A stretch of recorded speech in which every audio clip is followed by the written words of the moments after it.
First thing first, on the AP test, if you are taking the AP test or even in this class, the function sine to the negative 1 power of x. Yeah, the bell rang. You usually go over homework. Yeah, don't have time today. So, well, if you want me to go over your test, then I know I don't have time. 1 per hour. So. Yeah. Oh. Yeah. Well, First of all, sine of x does not equal. That is not the same thing. Okay? Just like for the same reason that f inverse of x is not the same thing as f of x to the negative 1. Okay? For the same reason. Okay? There's another way to write this as well. You can also call this arc sine or arc cosine, arc tangent. Okay? Using the word arc instead is another way to say inverse trig function. So either inverse sine or arc sine, they mean the same thing. All right, so you may see either one of these, they are the same thing. So the derivative, by the way, what does an arc or inverse trig function find? Okay, the trig function is designed to find an angle measure. Okay, trig function is designed, if you have, sine over, or, functional sines, find, yeah. Trig function is designed to help you find the measure of side. If you do the arc trig function, you're trying to find an angle measure. That's what it is. So with this, the derivative of this is going to look a little bit different than your regular trig functions. Because the inverse trig functions are not going to be using sine, cosine. Well, not going to be like sine is not going to give you cosine. Okay, it's going to give you a fraction. All these are going to be a fraction with 1 as the numerator. Now, I'm only going to worry about sine, secant, and tangent. And in fact, those are the only 3 you really need to worry about. Okay, because the other 3 will be really easy once you know those. Okay, so sine is 1 over the square root of 1 minus x squared, or the derivative of inverse sine is 1 over the square root of 1 minus x squared. Okay. Now, tangent, because I'm going to skip secant. Secant's the worst one. Tangent is 1 over x squared plus 1. Now, it doesn't matter if you write that as 1 over 1 plus x squared. Okay. But tangent is the only one that has a plus sign. Tangent is the only one that has a plus sign. Secant is a little bit like sine, but it's backwards. It is x squared minus 1, and there's an outside part. And the outside part is the absolute value of x.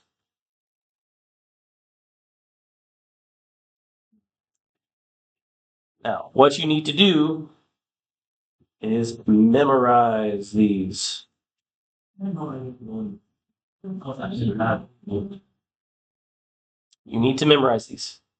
Now, what makes the arc cosine, arc cosecant, arc cotangent easy to understand if you have memorized these 3 is they're just the negative versions of these 3. Negative 1 over square root of 1 minus x squared. Negative 1 over absolute value of x. Square root of x squared minus 1. Negative 1 over x squared plus 1. So if you know sine, secant, and tangent, then you really know inverse cosine, inverse cosecant, inverse cotangent.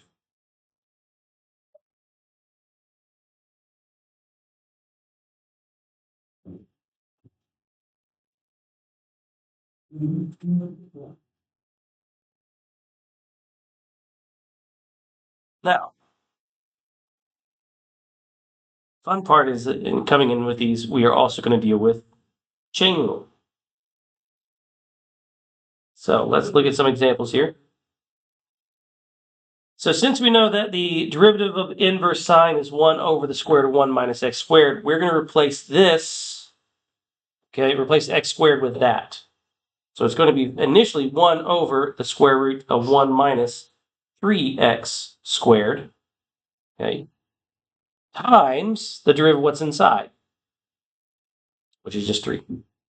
So we end up with 3 over the square root of 1 minus 9x squared.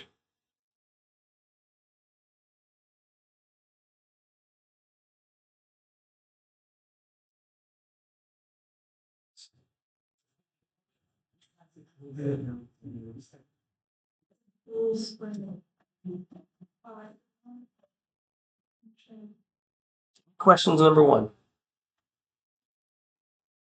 3 squared. You squared the 3x. Yeah, 9x squared. 3x squared is 9x squared. This later. Everything.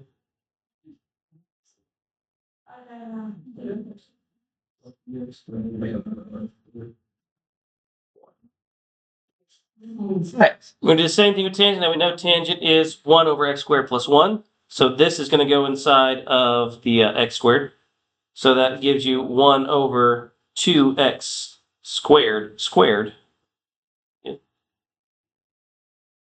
plus 1 times, again, what's the derivative what's inside? 4x. So 4x over 4x to the 4th plus 1. Now, here's something you cannot do, and hopefully we've learned this lesson. Okay. But apparently I just can't keep my screen up. Every time the internet blinks.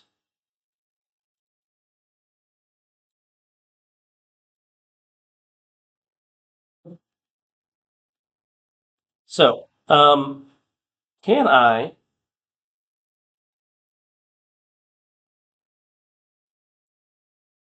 just cancel out the 4's here? Why not? R1 plus 1, yes. That's correct. You have a binomial in the denominator. You can cancel out multiplication. If this was, this was parentheses 4 times 4x, or x to the 4th plus 1, then yeah, I could reduce that 4 because it's multiplying through the whole parentheses, through the whole binomial. But it's not. So that is your answer. You cannot reduce that. Okay? And I say that. Don't be the person who tries to reduce that, because my BC Calc already took this test and I had about a good handful of them want to reduce that fraction. Okay? All right, arcsecant. So that is 1 over the absolute value of 5x times the square root of 5x squared minus 1 times 5.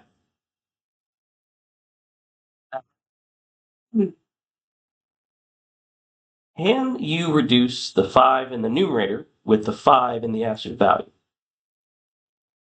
Yes. Yes. Can you tell me what the difference is between 5 absolute value of x and the absolute value of 5x? Are they the same thing? Yeah, they are. They are the same thing. So you can bring out a constant, a coefficient, basically. So you can reduce the 5's here. So we get 1 over the absolute value of x, square root of 25x squared minus 1. Now, secant is going to be just the worst. Okay? Secant and cosecant as well. Because there are times in which your answer will not have an absolute value, and there's times where your answer will have an absolute value. And that is going to depend on can you get rid of it or not. So this next part is how to simplify secant, the derivative of secant. When do we know when we can get rid of the absolute value, and when must it stay?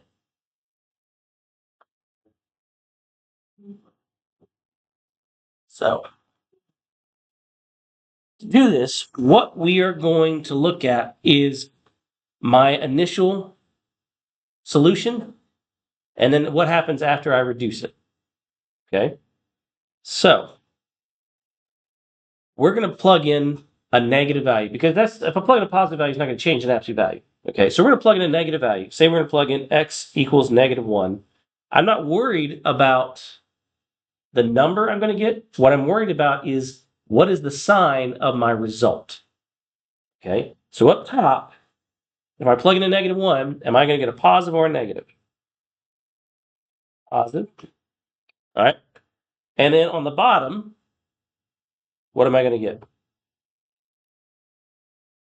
Still a positive. Because no matter what I'm going to get here, because that's to the 6th power, that's always going to be positive. No matter every time, because you're squaring this no matter what. So whatever inside the radical is going to be positive. So you don't have to worry about that. And whatever inside the absolute value will also always be what?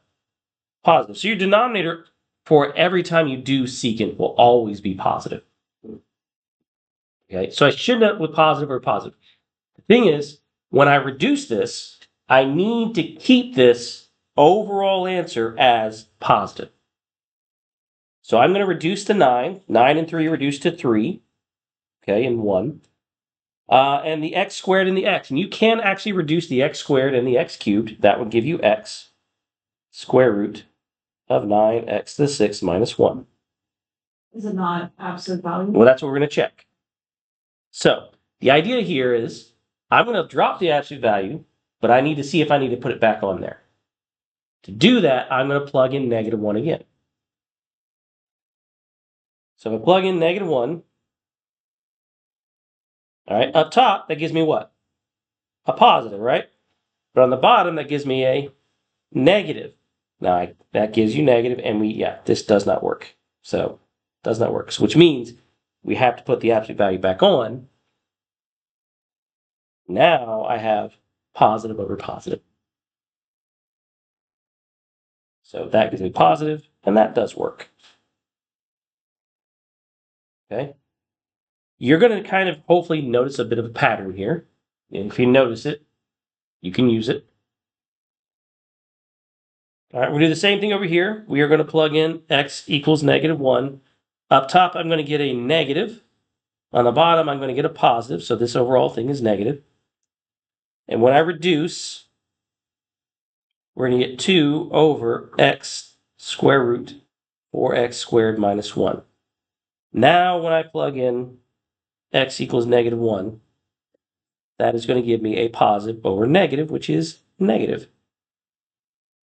So that is fine.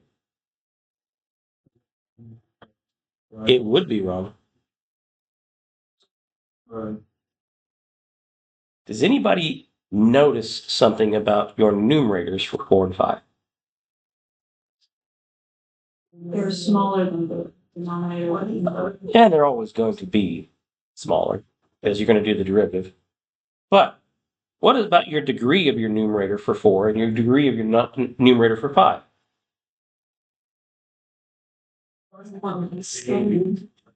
It is always one less, but even and odd. Even degrees will always be what? No matter what number you plug in, an even degree will always end up with what kind of number?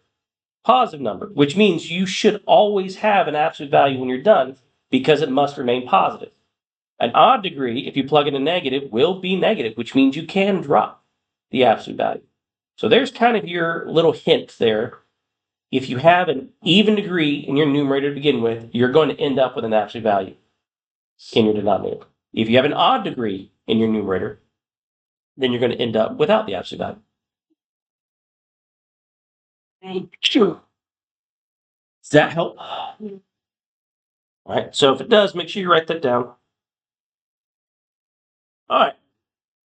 Now, things we need to concern ourselves because inverse functions, if you graph them, and remember, inverse functions will flip a function across the line y equals x.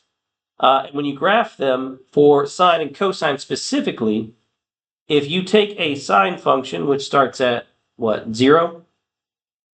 Okay. Does this, and you flip it on its axis, so basically you flip it across the line y equals x, you're going to end up with this function. What's the problem with this function? It's not a function anymore. This function does not pass the vertical line test anymore, does it? So in order to make it a function, we are going to restrict the domain. Okay, I don't know what happened to the team. So we're going to restrict the domain to just be from, what does it say, negative pi over 2, because this is negative pi over 2, all the way to pi over 2. Okay, so what that's going to look like is kind of like that. And that's it. Graphically speaking, anyway. That's not quite it. It should look like it should be 1. That's right. There we go. It should look like that. Well, all we're showing you is that if you're looking at inverse trig functions, your domain is going to be restricted. Your domain and range will be restricted to 1, -1, pi over 2, and negative pi over 2.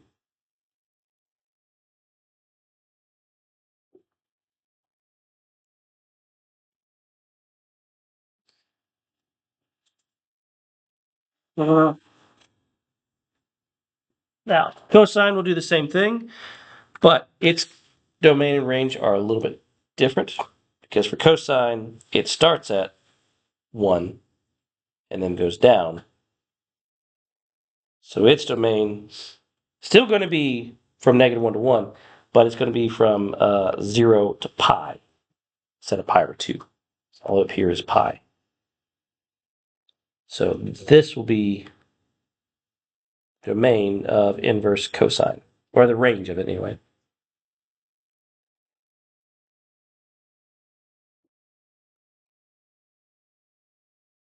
And the reason why, well, let's look at tangent. Tangent is what? Sine over cosine, right?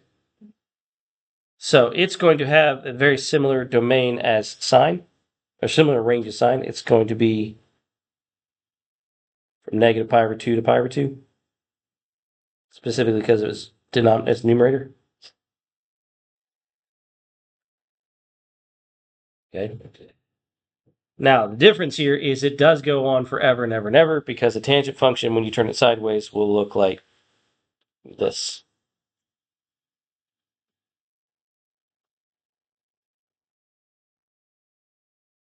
Right? What do you notice about the range, though, between sine and tangent? It's the same, except this is inclusive, which means it includes negative pi over 2 and pi over 2. This is exclusive. Does not include negative pi over 2 and pi over 2. Now, why do you think it does include negative pi over 2 and pi over 2? Because that's when cosine is 0. Cannot have 0 in the denominator. Next page.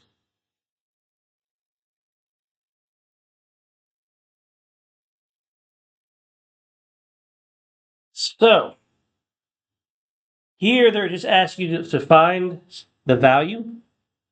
Okay? So, this is an inverse function. And again, inverse functions are asking what x value gives me this as a y value. So when we're talking about arc sine, if arc sine root 3 over 2, this is what it's asking. What theta gives sine of theta is equal to root 3 over 2? That's the question.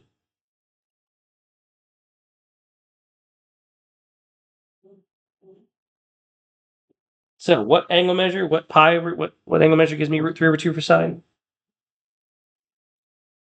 Pi over 3. And again, there is another one, 2 pi over 3 as well, right? But 2 pi over 3 is not within our range. 2 pi over 3 is outside the range. Because again, the range for sine, inverse sine, is negative pi over 2 to pi over 2. 2 pi over 3 is outside that. All right, so same question here. This is asking, now this says x equals -2. So if I plug -2 in, inverse cosine of -2/4, which is inverse cosine of -1/2. So what theta gives cosine of theta equal to -1/2?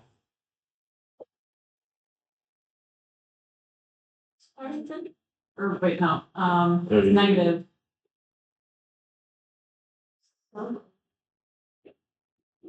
Okay. Go to the quadrant, second quadrant. 2. 2 pi over 3. All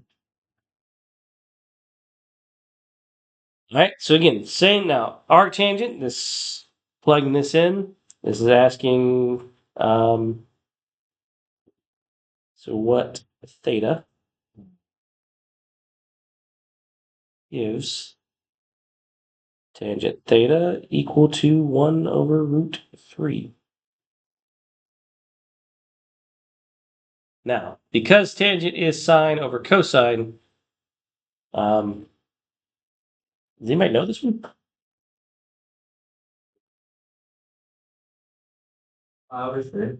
5 or 6. All right. Because that gives you sine of pi over 6. Sine of pi over 6 is 1/2. Cosine of pi over 6 is √3/2. So here the 2's cancel out, giving you 1/√3. And that is it for the notes.